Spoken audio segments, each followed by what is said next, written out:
નમસ્કાર. આજે 12મી ઓક્ટોબર એટલે આપણા લોકલાડીલા કવિ શ્રી રાજેન્દ્ર શુક્લ સાહેબનો જન્મદિવસ. રાજેન્દ્ર શુક્લ સાહેબ પ્રત્યે મને વિશેષ પ્રેમ એટલા માટે છે કે જુનાગઢ સાથે જોડાયેલા કવિ છે. એની ઘણી બધી કૃતિઓની અંદર જુનાગઢ, ગિરનાર આ બધાનો વિશેષ ઉલ્લેખ આપણને જોવા મળે છે.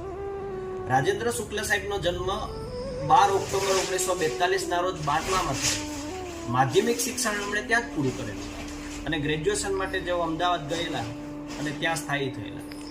મારે અહીંયા વાત કરવી છે એમની એક અદ્ભુત કૃતિની.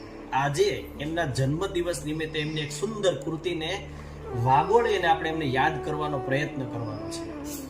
મને વિશેષ ગમે છે એટલા માટે કે આ કૃતિની અંદર જુનાગઢની વાત આવે છે. જો આને કવિ કહેવાય. કવિ કઈ વાતને કેવી રીતે રજૂ કરે છે એ મહત્વનું છે. આ કૃતિની અંદર પોતાના સ્વભાવનો પરિચય તો આપે જ છે. એ સાથે સાથે જુનાગઢ સાથેનું એમનું જોડાણ, જુનાગઢ સાથેનો એમનો તાદાત્મ્ય અને જુનાગઢ સાથેનો એમનો લગાવ એ આ કૃતિમાં આપણને જોવા મળે છે. અને એક જ કૃતિની અંદર જુનાગઢની સંપૂર્ણ વિશેષતા એમણે અહીંયા બતાવી દીધી છે. રાજેન્દ્ર શુક્લ સાહેબનો ગઝલ સંહિતા નામના કાવ્ય સંગ્રહમાંથી એક સુંદર ગઝલ હું આપની સામે રજૂ કરું છું. સાંભળજો, મજા આવશે. કે પુકારો ગમે તે સ્વરે હું મળીશ જ, સમયના કોઈ પણ થરે હું મળીશ જ. ન ખુલ્લે ન તૂટે કટાયેલું તાળું, કોઈ પણ હિજરતીના ઘરે હું મળીશ જ.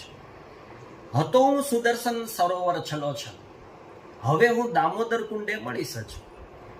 નગારે પડે દાંડી પહેલી કે ચોરે, સમી સાંજની ઝાલરે હું મળીશ જ.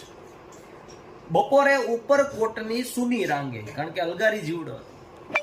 બપોરે ઉપર કોટની સુની રાંગે, પટુલા કોઈ કાંગરે હું મળીશ જ. કોઈ પણ ટૂકે જય જરા સાદ દેજો, સુસ્વતા પવનના સ્વરે હું મળીશ જ.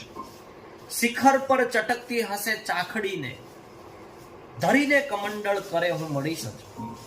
હશે કોઈ જણ તો ઉકેલી શકશે, શિલાલેખના અક્ષરે હું મળીશ જ. મને ગોતવામાં જ ખોવાયો છું, આ પ્રત્યેક પરિક્રમામાં આખરે હું મળીશ જ. જુનાગઢ તને ખબર છે, અહીં હર ઝરે ઝાખરે કાકરે હું મળીશ જ. જુનાગઢ તને ખબર જ છે, અહીં હર ઝરે ઝાખરે કાકરે હું મળીશ જ. પુકારો ગમે તે સ્વરે હું મળીશ જ, સમયના કોઈ પણ થરે હું મળીશ જ. આવા અદ્ભુત વ્યક્તિમત્વને વંદન કરી અને આજે હું પૂર્ણ કરું છું.